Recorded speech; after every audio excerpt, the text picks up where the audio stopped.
जोङोथ' जोनोमनिफ्रायनो आन्दलनखौ जों मोन्दों। दा क्लास 6 मोननाय समहालागै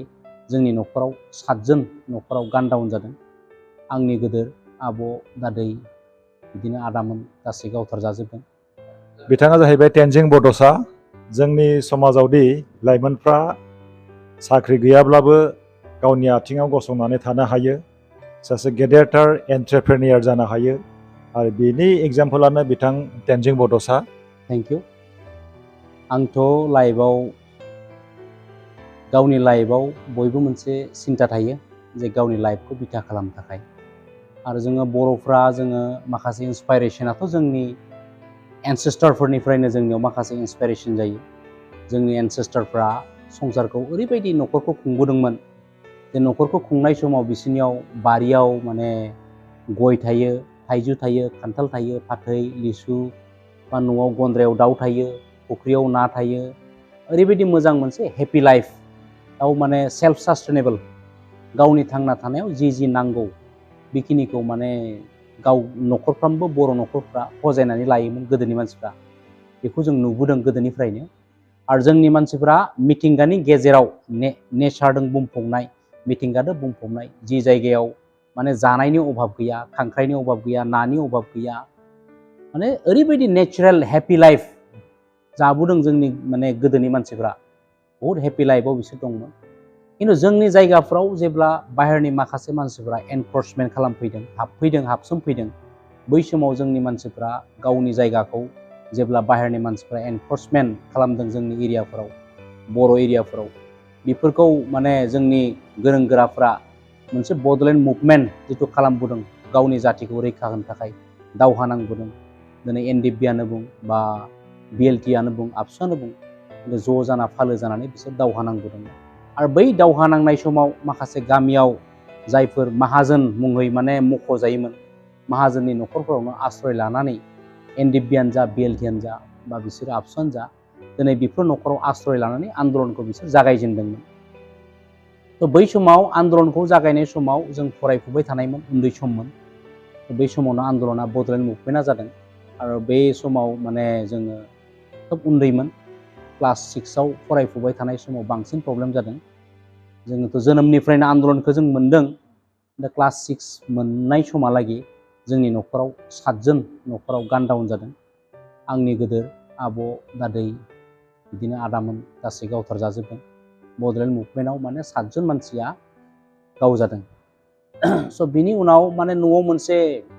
गिनाय थासारि फैदों। न'खरनि जिथु गासै फेमिलिखौनो माने लाइफ सेक्रिफाइस खालामनायखौ नुनानै न'खरनि मानसिफ्रा खाथिनि टाउनफोराव माने दोनालाखौनो गोजान जायगाफ्राव दैथायहरनायनि मोनसे सिन्था खालामनानै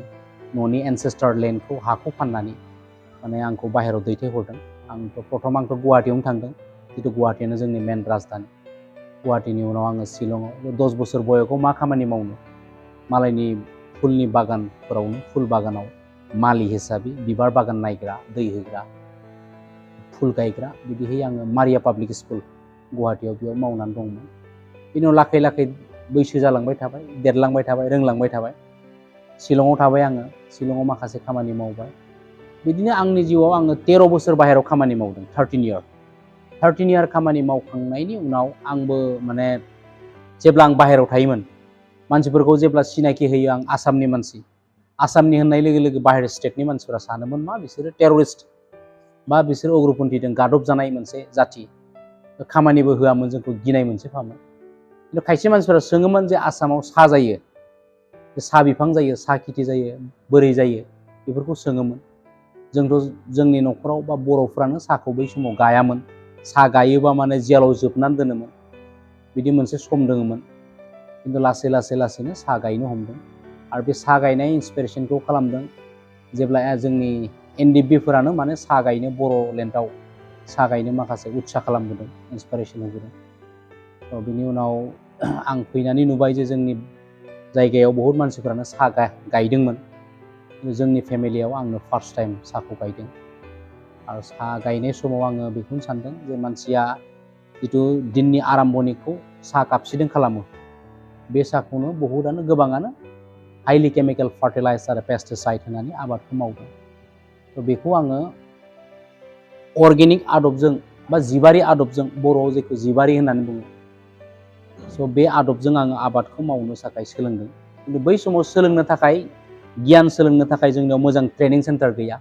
खेथिनि गियान सोलोंनो थाखाय आबाद मावनो सोलोंनो थाखाय दिनैबो गैया जोंनि खेथियकफोरा गियान सोलोंनो थाखाय मोजां जायगा गैयिनि थाखाय दिनै खेथिखौ गारनो हमदों दिनै गोदोनि जेमान आबादारिफोर दंमोन बिसोरो मिथिंगा आबादारिमोन नेचारेल फार्मार दिनै मिथिंगाया जोंखौ सापर्ट होला सम बायदि अखा गोग्लैला सम बायदि बोथोरा सोलायला दिनै फसला खम मोनो गामसा खेबथांथां गाननानै मोसौ हालिसे लानानै हालेवनानै आबाद मावनानै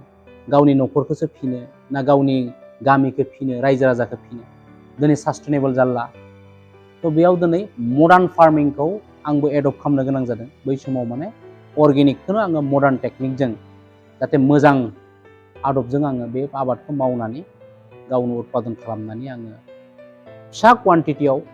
आङो केनाडा हरजेनदों बेनि उनाव जार्मानि फ्रान्स इउके बिभिन्न धरननि पृथिबिनि बजाराव आङो फाननो थाखाय आरम्भ खालामदों आरो आं बिदिनो माने लासैनो दिनै बाहाय गाबोन बाहाय जुजिलांबाय थादों मावलांबाय थादों आरो जुजियोबोला मानसिया हायि जेबो गैया दिनै आङो फार्स्टआव सानोमोन जे आङो फिसा मोनसे फेक्ट्रि बोरै सेटआप खालामनो हागोन हेन्डमेड टि बनायोमोन आङो आखाइजोंबो साहा बनायोमोन दिनै गिदिर नङाब्लाबो फिसाहैबाबो आङो स्मल फेक्ट्रि मोनसे सेटआप खालामनानै ग्लबेलाइज मार्केट खालामबोबाय थादों स' बेखौ आं मावनो हायोबा जोंनि मानसिया मावनो हायि जेबो गैया बयबो मावनो हायो दा जोंनि मोनफ्रोमबो प्रडाक्टखौनो जोङो माने नेबरिं कान्ट्रिसफोराव नेसनेलि ग्लबेलि जोङो मार्केट खालामनो हायो दिनैबो बुहुमनि बजारा 80% मोजां खायद'नि अभाब जोंनि जायगाफोराव जिफोराव बर'फोर थायो ट्राइबेलफोर थायो बेफोर जायगाफोरावसो मोजां खायद'फोरा दङ मोजां मैगं दङ मोजां खायद'फोर दङ खिन्थु बेबो खोब खम जालांबाय जोंनियाव स' बेखौ जोंनि जेमानखिनि मोजां खायद'फोर दङ मैगं थाइगङानो जाथों नायानो जाथों दाउआनो जाथों जोंनि गाननाय जोमनायानो जाथों मोनफ्रोमबो जोंनि प्रडाक्टफोरखौ फाननो थाखाय मोजां माने ट्रेड सेन्टार गैया दिनै बिटिसिआव बा नर्थ इस्टआव मोजां इन्टारनेसनेल ट्राइबेल ट्रेड सेन्टारनि प्रयजन जि बुस्थुआव जोंनि प्रडाक्टफोरखौ जोङो फाननो हायो एभेलेबल खालामनो हायो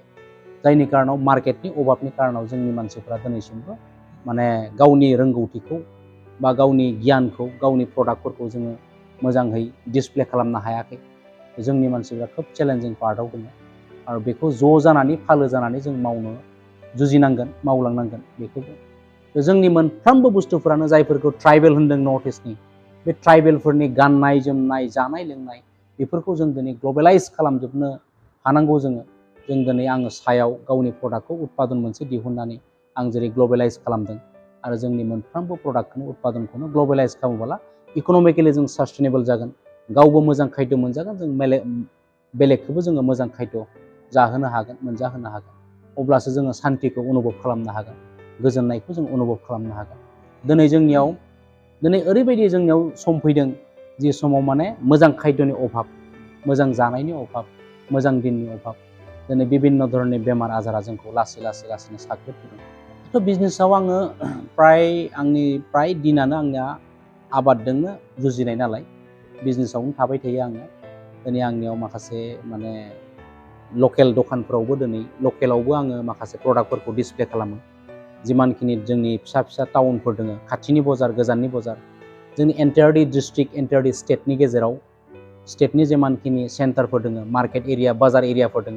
बे दखानफोराव आङो green tea orthodox black tea CTC बेफोर सापातफोरखौ आङो डिस्ट्रिबिउसन खालामबोबाय थादों दायो बेफोरखौ जोंनि जायगाफ्रावबो बहुत मानसिफ्रा एवारनेस मोनसे फैबाय जे अर्गेनिक प्रडाक्टखौ माने एक्सेप्ट खालामबाय जोंनियावबो लोंनाय जाबाय बहुत मानसिफ्रा डिमान्ड फैबाय जोंनि जायगायावबो बे अर्गेनिक प्रडाक्टखौ बाहेरायावल' दैथायहरनांगौ बे नङा जोंनि जायगानि मानसिफ्राबो मोजां खायद'निफ्राय माने गुनखौ बा निड्सखौ दिनै अनुभब खालामबाय एमप्लया बे सिजनेबल जायो दा बोथोराव जेब्लानोखि माने नांगौ जायो अब्लानिया 30, 40, 20 माब्लाबा माने साब्रै साबा 10 जन बिदि स' निड्स बायदिहै बाहायनाय जायो दायो जोङो मोननै फेक्ट्रि सालायबाय थादों मोनसे जाबाय कनभेनसनेल फेक्ट्रि मोनसे जाबाय अर्गेनिक फेक्ट्रि मोननै फेक्ट्रि आङो रान खालामबाय थादों आरो बे मोननै फेक्ट्रिनि प्रडाक्टखौबो जोङो गथै लकेल मार्केटावनो जोङो लकेल मार्केटावबो फानो बाहेरनि मार्केटावबो सायाथ' आंनिया माने नियार एबाउट 100 बिगा दङ साया ओमफ्राय माखासे माने माबाफ्रा बागानाथ' अर्गेनिकआनो दङ अर्गेनिक गार्डेन हिसाबैनो आं मेनटेन खालामबाय थादों आरो बेयाव लाखै लाखैनो आं एक्सटेनसन एरिया मोनसे खालामना लादों एक्सटेनसन खालामलांबाय थानायनि बेबस्था खालामदों प्रथमावथ' आङो माने जेब्ला अर्गेनिक आबादखौ मावदों बै समावनो केनाडानि मोनसे NGO दंमोन फार्टाइल ग्राउन्ड बे फार्टाइल ग्राउन्ड NGOआ नर्थ इस्टनि हाखौ रैखा होनो थाखाय बिसोरो 35-40 इयार्सनिफ्राय बिसोर नांबाय थादोंमोन जिथु नर्थ इस्टनि जायगाया ओरैबायदि मोजां बुहुमावनो जे बांसिन अखा गोग्लैग्रा हेभि रेनफल इन द वर्ल्ड आरो बेयाव ओरैबायदि फार्टाइल लेन्ड जोंनि हाफ्रा बे हाखौ रैखाथि होनो थाखाय केनाडानि मोनसे फार्टाइल ग्राउन्ड होनना बुंनाय NGOआ फैनानै जोंनि हायाव माखासे फिसा फिसौ खेथियकफोरखौ लानानै बिसोर अर्गेनिकेलि जोंनि हाखौ रैखाथि होनो थाखाय बिसोर मावफैदों आरो बिसोरनिफ्रायनो आङो इन्सपिरेसन जादों बे केनाडानि फार्टाइल ग्राउन्ड NGOआनो आंखौ लन्डननि माने ग्रीन पिस NGO rain forest alliance WWF WFN वर्ल्डनि माखासे